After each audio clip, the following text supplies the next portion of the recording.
আজকে গেছিলাম বাচ্চাদের জন্য খেলনা কিনতে।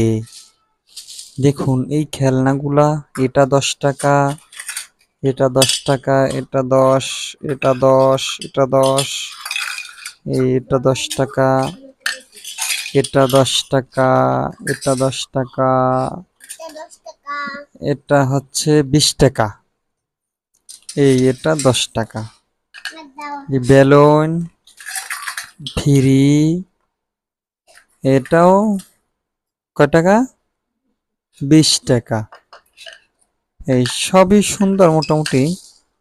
এটা কিনছিলাম 50 টাকা দিয়া, কিন্তু এর ভিডিও করার উদ্দেশ্য হচ্ছে যে এই খেলনাগুলা 50 টাকা নিচ্ছে, একদম নর্মাল। এই দেখেন, এগুলা চাপ দিলে ফাঁকা হয়ে যায়, একদম নর্মাল। 50 টাকায় আসলে এগুলো হয় না, আরো মজবুত করা উচিত। হ্যাঁ, আর এই যে এগুলো হচ্ছে 10 টাকা করে। এই বাটি দিয়ে দুইটা দেছে নাকি?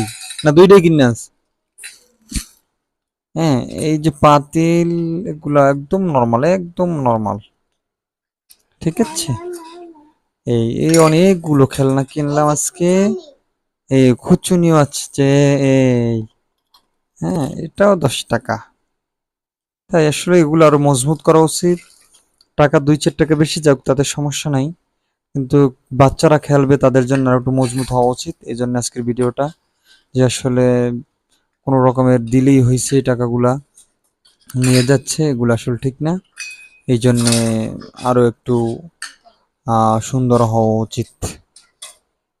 সকলের মতামত শেয়ার করবেন, ইনশাল্লাহ চ্যানেলটি সাবস্ক্রাইব করুন।